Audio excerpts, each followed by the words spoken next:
Here the first question for you, which of the following constitutional provision is not relevant to the social justice?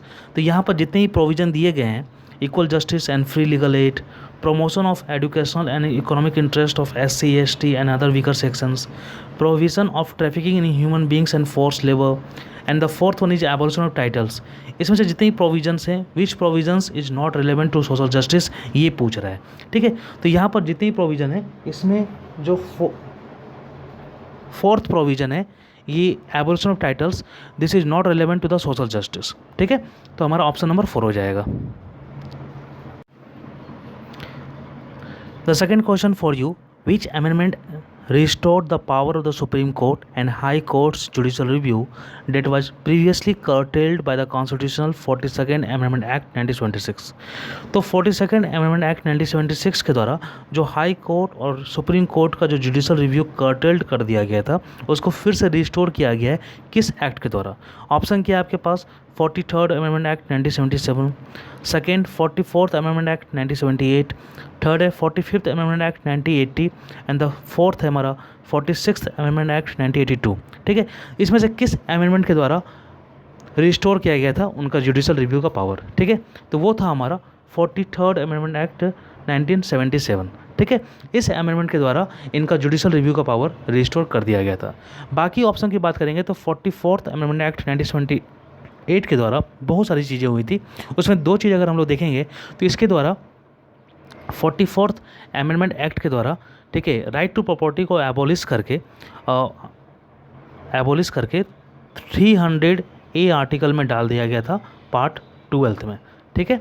इसके अलावा अगर हम लोग 45th amendment act की बात करेंगे तो इस अमेंडमेंट के द्वारा 45th अमेंडमेंट एक्ट 1980 के द्वारा, ठीक है, शेड्यूल्ड कास्ट, शेड्यूल्ड ट्राइब्स और एंग्लो इंडियंस का रिजर्वेशन को बढ़ा दिया गया था पार्लियामेंट में और स्टेट लेजिस्लेचर्स में 1990 तक के लिए, ठीक है।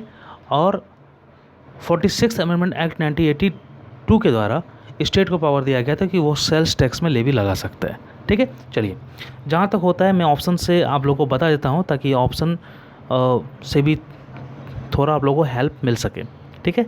चलिए, here the third question for you, who for the first time frame the draft of the Indian constitutions, यानी इंडियन कॉन्स्टिट्यूशन का जो ड्राफ्ट फर्स्ट टाइम किसने फ्रेम किया था, इसकी बात की जा रही है, ठीक है। ऑप्शन नंबर क्या है? Doctor B R Ambedkar, second option Pandit Jawaharlal Nehru, third option doctor Rajendra Prasad, fourth option B N Rau and the fifth option here none of the above and more than one above, ठीक है। तो यहाँ पर आपको ये अच्छे से क्वेश्चन पढ़ना चाहिए कि किसने first time draft of the constitution तैयार किया था। तो ये जो थे हमारे बी एन राव थे। कौन थे? B N Rau. B N Rau ने फर्स्ट टाइम ड्राफ्ट तैयार किया था, ठीक है। और इनको एक पोस्ट भी मिला था, वो था कॉन्स्टिट्यूशन एडवाइज़र का। तो कॉन्स्टिट्यूशन एडवाइज़र भी थे बी एन राव और ये first time draft of the Indian constitution तैयार भी किए थे। इन्होंने अक्टूबर 1947 में ड्राफ्ट तैयार कर दिया था, ठीक है। चलिए, अगर हम लोग बाकी की बात करेंगे तो आपको पता होगा कि chairman of the constituent drafting committee जो चेयरमैन थे वो हमारे बी आर अम्बेडकर थे, ठीक है। और राजेंद्र प्रसाद जो हमारे permanent chairman of the constituent assembly जो थे वो हमारे राजेंद्र प्रसाद थे, ठीक है। और पंडित जवाहरलाल नेहरू जो थे इनको प्रोविंशियल कमेटी का चेयरमैन बनाया गया था, स्टेट कमेटी का चेयरमैन बनाया गया था, ठीक है। क्या था वो हम लोग देख लेते हैं थोड़ा सा एक बार, ठीक है। तो जानकारी काफ़ी अच्छे से हम लोग को मिल जाएगी। Here you can see that committees chaired by them, ठीक है। यहाँ पर दिया गया है कि डॉक्टर बी आर अम्बेडकर जो थे वो चेयरमैन थे ड्राफ्टिंग कमेटी के, पंडित जवाहरलाल नेहरू जो थे वो चेयरमैन थे यूनियन पावर कमेटी के, यूनियन कॉन्स्टिट्यूशन कमेटी के भी चेयरमैन जो थे वो जवाहरलाल नेहरू थे और स्टेट्स कमेटी के भी चेयरमैन जो थे वो जवाहरलाल नेहरू थे, ठीक है। डॉक्टर राजेंद्र प्रसाद जो थे ये रूल्स ऑफ प्रोसीजर कमेटी के चेयरमैन थे, ad hoc committee on national flag के भी चेयरमैन जो डॉक्टर राजेंद्र प्रसाद थे और फाइनेंस एंड स्टाफ कमेटी के भी चेयरपर्सन डॉक्टर राजेंद्र प्रसाद थे और स्टीयरिंग कमेटी के भी चेयरपर्सन डॉक्टर राजेंद्र प्रसाद थे, ठीक है। तो ये सब जानकारी आप लोगों को होनी चाहिए ताकि काफ़ी अच्छे से आप लोगों को एक्स्ट्रा पॉइंट मिल सके। Here the next question for you, which political party in Bihar get the state party status recently after the 2020 state general assembly elections. तो हाल ही में नवंबर 2020 में जो स्टेट जनरल असेंबली इलेक्शन हुआ था इसमें किस पॉलिटिकल पार्टी को स्टेट पार्टी स्टेटस का दर्जा मिला था? तो वो था हमारा CPIM, ठीक है, CPIM communist party of India, Marxist Leninist, ठीक है, इनको स्टेट पार्टीज का दर्जा मिला था। ठीक है, और स्टेट पार्टी का जो दर्जा मिलता है ये हमारा इलेक्शन कमीशन ऑफ इंडिया के द्वारा मिलता है। ठीक है, ऑप्शन नंबर सेकेंड हो जाएगा इसका। नेक्स्ट क्वेश्चन देखते हैं, which one of the following articles direct the state governments to organise the panchayat. ठीक है, तो यहाँ पर जो बात की जा रही है कि किस आर्टिकल के द्वारा स्टेट गवर्नमेंट को बोला जाता है कि भैया आप पंचायत को ऑर्गेनाइज कीजिए। ऑप्शन क्या है, article 33, article 40, article 48, article 50 and none of the above and more than one above. तो यहाँ पर जो हो जाएगा हमारा आर्टिकल 40 हो जाएगा। ठीक है, आर्टिकल 40 में ये बोला गया है कि ऑर्गेनाइजेशन ऑफ पंचायत की बात की गई है। ठीक है, अगर बाकी आर्टिकल्स की बात करेंगे तो आर्टिकल 33 में ये बोलता है कि पार्लियामेंट जो है ये फंडामेंटल राइट में कुछ मॉडिफाई कर सकता है subject to the parliamentary force. ठीक है, आर्मी, ठीक है, आर्म फोर्सेस, ये सब के सब्जेक्ट में उनके फंडामेंटल राइट्स में कुछ मॉडिफाई कर सकता है, उनको रिस्ट्रिक्ट भी कर सकता है उनके फंडामेंटल राइट को यूज करने में।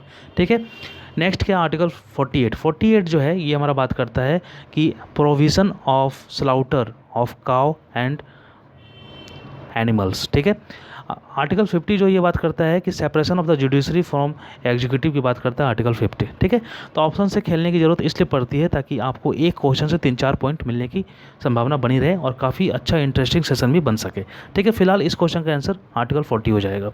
Now the next question for you, which among the following is the prime minister the chairperson of, यानी इसमें जो गिवन जितने भी दिए गए हैं, ठीक है, कमीशंस जो कॉन्स्टिट्यूशनल या नॉन कॉन्स्टिट्यूशनल बॉडी जो दिया गया है, इसमें से कौन जो किसके चेयरपर्सन प्राइम मिनिस्टर होते हैं। ऑप्शन क्या है, NITI Aayog, UPSC, finance commission, minorities commissions and none of the above and more than of the above.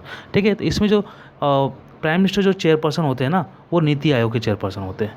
ठीक है, चलिए, नीति आयोग जो है ये 1 जनवरी 2015 को बना था। ठीक है, इसने प्लानिंग कमीशन को रिप्लेस किया था। नीति आयोग के जो फिलहाल जो चेयरपर्सन है वो तो प्राइम मिनिस्टर नरेंद्र मोदी तो है ही। ठीक है, और वाइस चेयरपर्सन जो है राजीव कुमार है और हमारे CEO जो है वो अमिताभ कांत है। हाल ही में अमिताभ कांत का कार्यकाल बढ़ाया गया है 1 साल तक के लिए, वो जून 2022 तक बने रहेंगे।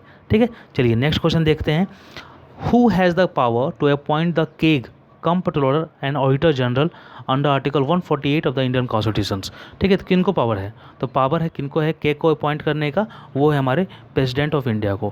प्रेसिडेंट ऑफ इंडिया केग को अपॉइंट करते हैं। ठीक है, और इनके अपॉइंटमेंट की बात की गई है आर्टिकल 148 में और इनके ड्यूटी की बात की गई है आर्टिकल 149 में।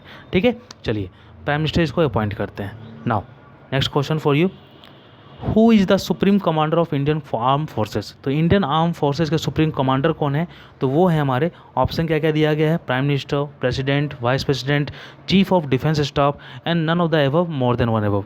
ठीक है, तो इंडियन आर्म फोर्सेस के जो सुप्रीम कमांडर होते हैं वो प्रेसिडेंट होते हैं। ठीक है, प्रेसिडेंट का जो बात किया गया है ये आर्टिकल 52 में किया गया है प्रेसिडेंट की बात। ठीक है, और वाइस प्रेसिडेंट की बात आर्टिकल 63 में की गई है, और चीफ ऑफ डिफेंस स्टाफ जो होते हैं ये मिलिट्री स्टाफ के, ठीक है, हेड होते हैं, और प्राइम मिनिस्टर जो होते हैं ये इनकी बात की गई है आर्टिकल 74 में। ठीक है, और 75 में इनके अपॉइंटमेंट की बात की गई है। ठीक है, चलिए नेक्स्ट क्या है, नेक्स्ट है हमारा, अ जज ऑफ द सुप्रीम कोर्ट में resign his office by writing to. तो सुप्रीम कोर्ट के जज को अगर रिजाइन करना है तो वो किसको लिख के देंगे अपना रेजिग्नेशन लेटर।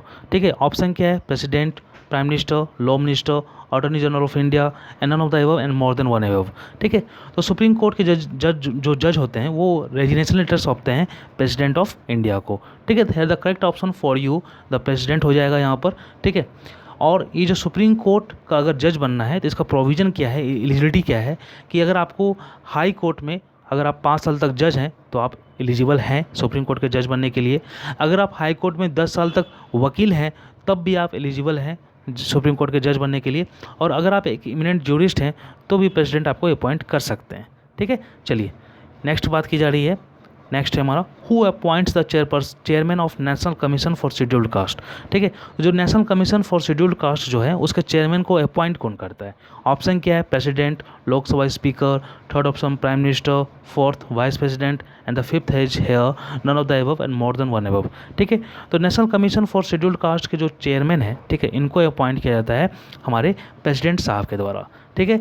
अगर हम लोग आर्टिकल की बात करेंगे तो ये आर्टिकल 338 में आता है, national commission for scheduled cast. ठीक है। अगर हम लोग national commission for scheduled tribes की बात करेंगे तो ये आर्टिकल 338A में आता है। ठीक है। चलिए, अगर हम लोग इसमें कुछ और अच्छे से एक चीज़ और देख लें तो ये national commission for scheduled cast जो है, ठीक है, ये हमारा कॉन्स्टिट्यूशनल बॉडी है। ठीक है, क्योंकि बहुत सारे क्वेश्चन ऐसे आते हैं कि which of the following are the constitutional bodies, ऐसे क्वेश्चन आने की संभावना बनी रहती है। तो आपको ये जानकारी होनी चाहिए कि कौन सा कॉन्स्टिट्यूशनल बॉडी है और कौन सा कॉन्स्टिट्यूशनल बॉडी नहीं है। ठीक है।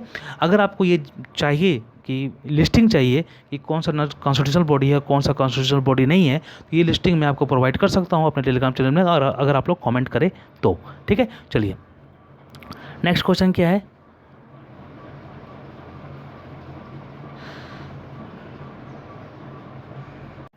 तो फ्रेंड्स, ये हमारा सेशन था। आई होप आप लोगों को काफ़ी अच्छा लगा होगा।